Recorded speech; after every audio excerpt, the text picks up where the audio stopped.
Los siguientes fragmentos de texto pertenecen a los reportes escritos por el investigador paranormal Rafael Betancourt, quien desapareció el 11 de diciembre de 1934. Se trata de su último reportaje, el cual quedaría inconcluso. En él, el autor relataría involuntariamente los últimos momentos y acontecimientos de su vida antes de desaparecer.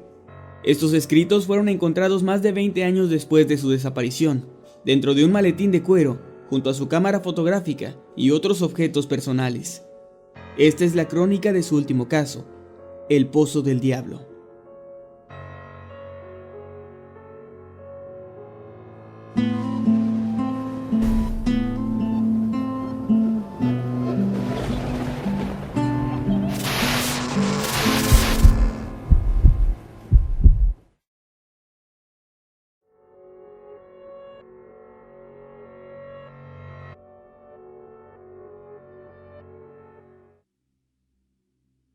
Nadie sabe quién excavó el pozo, ni el origen de los extraños fenómenos que se le atribuyen. Algunos dicen que fue excavado por órdenes de don Francisco Izaguirre, el capataz de la hacienda de los Robles, alrededor de 1825. Pero otros niegan esta versión, sosteniendo que cuando la hacienda fue construida, el pozo de hecho ya estaba ahí, y que únicamente se le agregaron piedras y ladrillos que rodearían su perímetro. Lo cierto es que tanto don Francisco como los trabajadores que se encargaron de colocar dichas piedras y ladrillos terminaron de una u otra forma cayendo y ahogándose en el pozo, sin que sus cuerpos pudieran ser recuperados. Pues según dicen, todo aquel que se acerca lo suficiente termina cayendo en sus profundas y oscuras aguas, donde algunos creen habita el mismísimo demonio. Varias veces se trató de tapar el pozo para que nadie más cayera en él, pero los intentos fueron inútiles. Varios de los miembros de la familia Robles fueron víctimas del mismo destino cruel. Elisa Robles, de 16 años, murió ahogada en el pozo en abril de 1835. El pequeño Felipe Robles murió al caer en febrero de 1836. Y la señora Verónica de Robles, madre de ambos, cayó al pozo un año después. Se dice que cuando cayó, se le escuchó decir: «Aquí no hay nadie, pero están todos, también mis hijos». Después se escuchó un grito estremecedor, antes de que todo quedara en silencio. Don Laureano Robles, el dueño de la hacienda, decidió abandonarla para siempre en agosto de 1940, después de haber perdido a su familia y aproximadamente a unos 15 trabajadores. Todos víctimas del infame pozo, que ya para entonces tenía la terrible fama que hasta ahora le acompaña. Quienes han estado cerca del Pozo del Diablo, como algunos lo llaman, y han logrado vivir, afirman haber sentido una extraña fuerza de atracción, una especie de gravedad aumentada que arrastra a quien se atreve a asomarse dentro del pozo o permanece mucho tiempo en sus alrededores. Los supuestos avistamientos paranormales no se han hecho esperar. Muchos han afirmado ver y escuchar cosas inexplicables en la hacienda de los Robles, en especial cerca del pozo. Se dice que los fantasmas de los ahí fallecidos no han logrado encontrar la paz, pues sus cuerpos aún se descomponen perdidos en el fondo de aquellas negras aguas. Han visto el espíritu del capataz, de los hijos y de la señora Robles, así como de los trabajadores de la hacienda. Pero hay otra presencia, una aparición que no corresponde a ninguna de las víctimas antes mencionadas. Esta, dicen, solo se la puede ver cuando el pozo comienza a arrastrarte hacia él. Los testigos que entrevisté cuentan todos la misma historia. Mientras eran atraídos por aquella fuerza paranormal, escucharon gritos y llantos de ultratumba provenientes del pozo, y después vieron a un hombre parado junto a él, un hombre con ropa de manta y un sombrero blanco. Los detalles de sus ropas varían dependiendo de quién cuenta la historia, pero todos coinciden en algo: a ese hombre nunca se le puede ver el rostro, y sus manos parecen tener solo 2 enormes dedos cada una, un índice y un pulgar. Sus manos, además, son de color rojo brillante, como si estuviesen cubiertas de sangre fresca, y sus ojos brillan entre la oscuridad de su rostro indistinguible. En 1913, la hacienda de los Robles llevaba abandonada más de medio siglo, y una familia cuyo apellido se desconoce llegó a vivir ahí. Se trataba de personas humildes, cuyo bajo ingreso económico les había orillado a habitar las derruidas paredes de la hacienda, paredes de ladrillo rojo, que alguna vez fueron el hogar de acaudalados terratenientes. La familia estaba conformada por 7 integrantes, según dicen: el padre, la madre y sus 5 hijos. todos varones.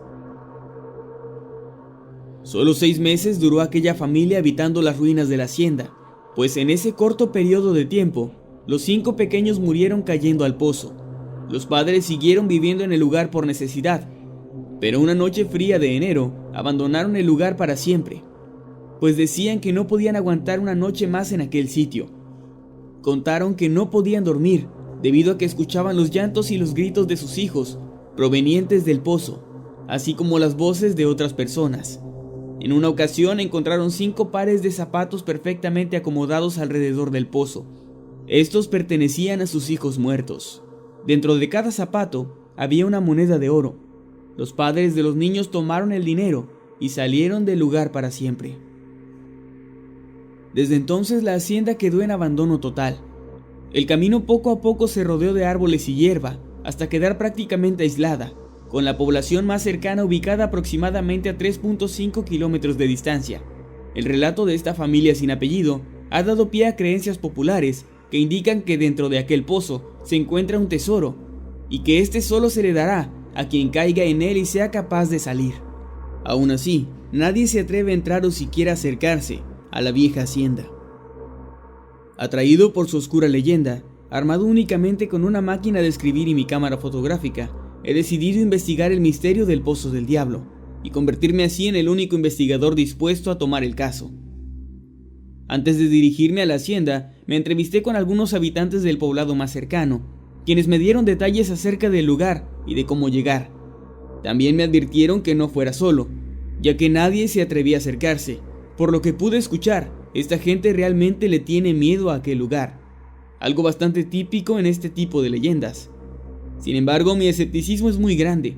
He investigado más de 50 casos de fantasmas, casas embrujadas y demás leyendas populares. He documentado periodísticamente cada uno de ellos, y en ninguno de estos casos he encontrado una sola prueba sólida de la existencia de fenómenos paranormales. Así pues, mañana me dirigiré a la vieja hacienda y pasaré una noche ahí.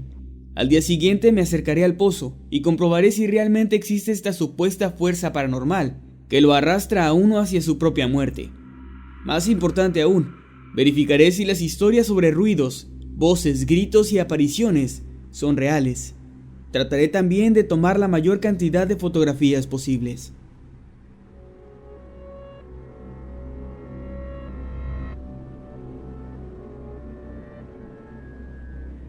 Después de terminar con las entrevistas a los pobladores, me dirigí al viejo camino de tierra que lleva a la hacienda.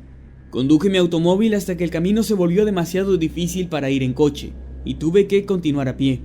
Con un machete me abrí paso entre las hierbas y finalmente llegué a un enorme campo llano y seco, que contrastaba mucho con el monte verde que acababa de atravesar. Era como si alrededor de la hacienda, al menos a unos 10 metros a la redonda, la vida ya no existiera, ni siquiera en las plantas. La hacienda es una construcción imponente. Aunque se encuentra en ruinas, representa a la perfección el ostentoso modus vivendi de los hacendados del siglo pasado. Es realmente un lugar hermoso, una cápsula de tiempo intacta. Me dispongo a pasar la noche aquí. No hay mucho más que decir. Mañana voy a explorar con más detalle, pues el sol se está ocultando. Encenderé una fogata y me dispondré a dormir.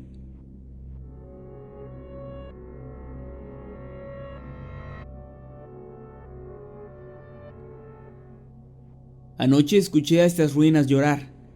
No he podido dormir ni por un minuto. El fuego que encendí me mantuvo caliente, pero el viento comenzó a soplar muy fuerte alrededor de la medianoche. Escuché su silbido entre las ramas de los árboles lejanos y la vieja estructura derruida de la hacienda. Al pasar entre los huecos de sus viejos ladrillos, el aire parecía emitir un llanto espectral. Justo después creí escuchar voces cuyas palabras no fui capaz de entender. Tal vez he sido víctima involuntaria de la sugestión, no lo sé, pero he de admitir que sentí miedo. Las voces y los llantos fueron muy reales, y también la sensación de estar siendo observado. No quiero caer en amarillismo y especulaciones, así que no hay más remedio que comenzar con la exploración. Voy a revisar lo que hay en estas majestuosas ruinas, y voy a acercarme a ese infame pozo del diablo. Me acercaré lo más que pueda a él, tomaré fotografías, y al volver al pueblo, terminaré de redactar este reporte. añadiendo mis propias conclusiones personales al respecto. Las notas del señor Bettencourt terminan ahí. Nada más se supo de él. Su coche fue encontrado abandonado a unos 2 kilómetros de la hacienda, que hasta el día de hoy sigue inhabitable. Pocos se atreven a acercarse a ese lugar y permanecer más de un par de minutos ahí. Ni siquiera los vándalos, pues el lugar sigue intacto, sin un rastro de basura o grafiti.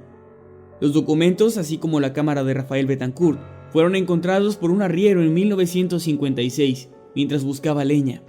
Dentro del maletín donde se encontraron dichos objetos, el hombre también encontró una moneda de oro que data del siglo XV. Las fotografías dentro de la cámara pudieron ser reveladas.